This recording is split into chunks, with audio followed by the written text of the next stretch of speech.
რამდენად ხშირად ხდება სამუშაო ადგილებზე ქალთა დისკრიმინაცია, ამ თემაზე ახალგაზრდა იურისტთა ასოციაცია საკუთარი კვლევის ანგარიშს აქვეყნებს.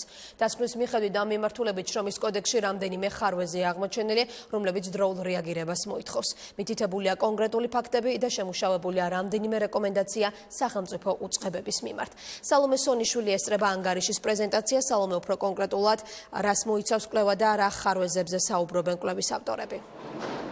ამ წუთებში მიმდინარეობს შეხვედრა ახალგაზრდა იურისტებსა და პარტნიორობა ქალთა უფლებების წარმომადგენლებს შორის. არასამთავრობო ორგანიზაციები სამუშაო ადგილებზე ქალთა დისკრიმინაციის 5 კვლევაზე მუშაობდნენ, რომლის შედეგების პრეზენტაციაც ამ წუთებში მიმდინარეობს კონფერენციაზე.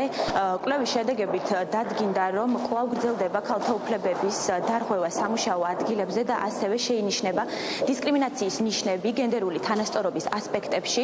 ახალგაზრდა იურისტების წარმომადგენლების განცხადებით, ასევე ძალიან ბევრი ხარვეზი არის ახალი შრომის კოდექსის ცვლილებებშიც.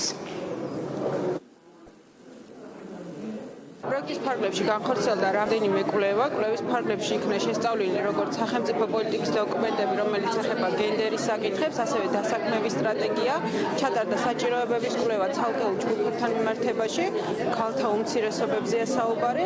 ამ კვლევების შედეგად გამოვლინდა, რომ სხვადასხვა მიმართულებებით გვაქვს პრობლემა. ხარვეზები, რაც გამოვლინდა, ეს არის კანონმდებლობაში, შრომის კანონმდებლობაში გარკვეული გამოწვევები გენდერული თვალსაზრისით, არსებული სამოქმედო გეგმების ხარვეზები ისე და ისე იმ თემასთან მიმართებაში, რომელიც არის გენდერული თანასწორობა და ქალთა უფლებები, ჩატარდა ერთ-ერთი სამინისტროს მნიშვნელოვანი სტრუქტურის გენდერული ანალიზი და რაც ყველაზე მთავარია ჩემი აზრით, ჩატარდა შრომით ურთიერთობებში უმცირესობათა წარმომადგენელი ქალების უფლებებთან დაკავშირებით ძალიან სერიოზული ხარვეზების იდენტიფიცირების მიზნით გარკვეული კვლევები. არასამთავრობო ორგანიზაციების წარმომადგენლების განცხადებით უკვე შემუშავებული არის რეკომენდაციები, რომლებსაც გააცნობენ სხვადასხვა სახელმწიფო სტრუქტურის წარმომადგენლებს. პროექტზე მუშაობა 1 წლის განმავლობაში მიმდინარეობდა და მუშაობა კვლავ გაგრძელდება სამომავლოდ.